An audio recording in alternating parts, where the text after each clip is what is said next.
for Wednesday. Hey. Hey, I'm Ryan. And I'm Steve, and you're listening to 60 Cycle Hum, the guitar buying, selling, trading, modding, fixing, breaking, reviewing, playing podcast. We're in the middle of ad week. This is your hump day episode. I do not like the phrase hump day. I just said it, and it felt all kinds of awkward. And I really hate that Geico commercial. I prefer slow grind day. Is the episode over now? This episode is brought to you by Chase Bliss Audio. I'm wearing their shirt. Yep. With a digital brain and an analog heart, Chase Bliss is bringing you innovative, creative effects pedals with tons of options, lots of parameters to tweak, little tiny switches in the front. Dip switches for days. Go check them out. Basically, they've got any kind of effect you would want, I would say. And some of the effects you wouldn't want, but now you know you do want them. Yeah. I turned it around, Steve. Don't worry. ChaseBlissAudio.com. They make pedals more creative than you are. And smiles. And smiles. Ad week Wednesday. Here we go. This one is from Ramjorn. Is that how you say his name? I always thought it was Ramjorn. Ramjorn? Ramjorn. This is for a sounds great. Foot switch is occasionally a little funky, but functions 90% of the time. Op Amp Big Muff clone for $50. You have any first thoughts on this, Steve? You want to dig into it? How do you sell something that only functions 90% of the time for like 100% of the cost? Yeah, you can super get a real Big Muff, like a Nano Series Big Muff. For just about that price. Just about 50 maybe a little bucks. more. Maybe a little more. If this was like $20, I'm like, okay, I'm going to troubleshoot this. If it was $20 and it was at the swap meet, I would haggle down to $12. And I would, oddly specific. But then like if the guy like pushed back, I'd be like, okay, I'd work my way up to like 13 or 14. But just based on like the outsider art, like sloppy quality, of the reproduction of like a Big Muff style artwork on here, I'm kind of in love with. Is that what is trying to happen here? It's trying to look like a Big Muff pie. Okay. All right. But like not really succeeding. At all.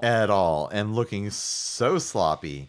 But I kind of am in love with it because of the look. It's, you know, in the same vein as the Deluxe Remember Guy pedal, which is a classic of the show. Yeah, that's funny. Also, I think that this isn't funny. There's no play on words. I think that one works more than 90% of the time. But this one is charming looking.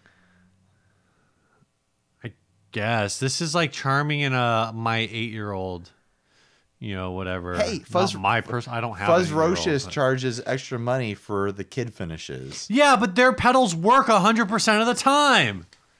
I mean, do you really need Fuzz 10 out of 10 times? Why is 9 out of 10 times not good enough for you, Steve? There's so many other things in our lives that don't work like less than that. Do you have any pedals on your board that do not work 100% of the time? Well, I don't have them on all the time, so I don't really know, do I? Do you have any pedals on your board where if you stomp on it, 1 out of the 10 times you stomp on it, it doesn't work? What does not work mean? Does it mean that it just doesn't sound right? My assumption, if it says foot switch is occasionally funky but functions 90% of the time, that means 1 out of your 10 stomps, your signal just cuts out. You know what? That's what that means. You know what? That 10% of the time when it doesn't work, it makes you more thankful for the 90% of the time it does work. You appreciate it more, Steve. No, I'd seriously buy this for $12. I'd never sell it. I wouldn't be able to sell it, but I'd never sell it. Yeah, at $12, you buy another $10 switch for it and you replace it.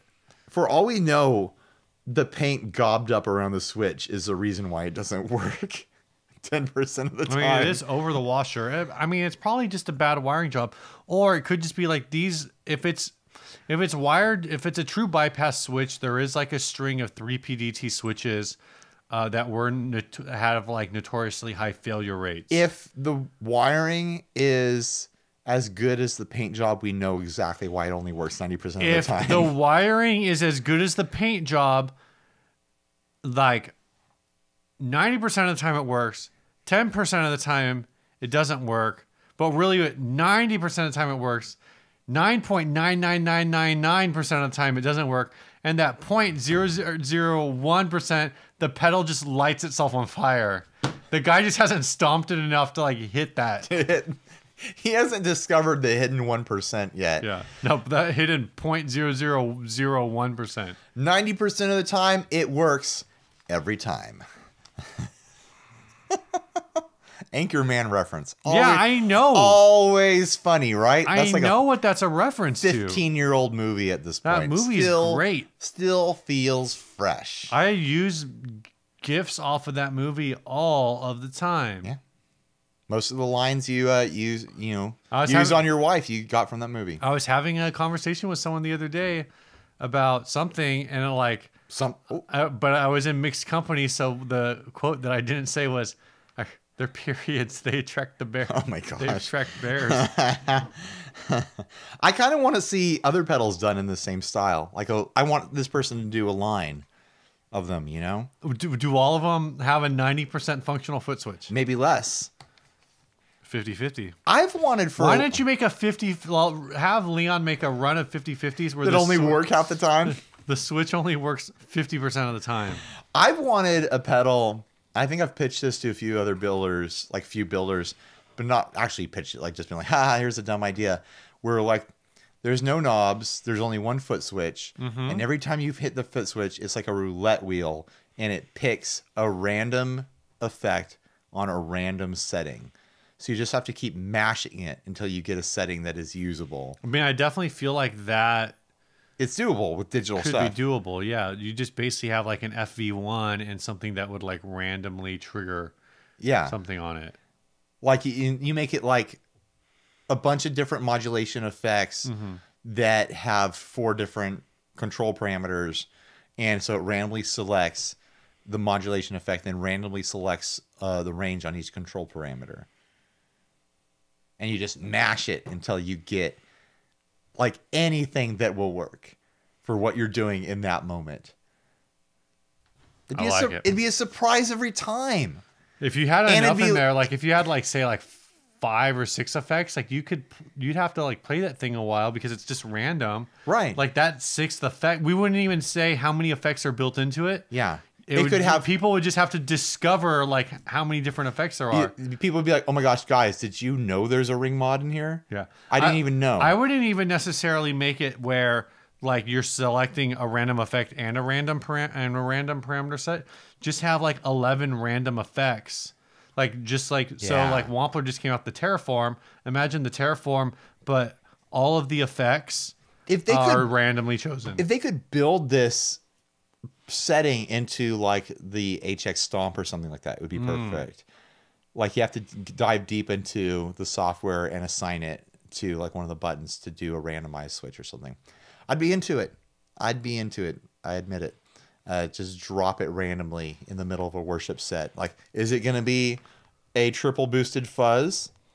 Or is it going to be a classy, gentle chorus? Or is it going to be a ridiculous, like, heavy jet flanger? You have a deluxe version that has 2 of these circuits in it?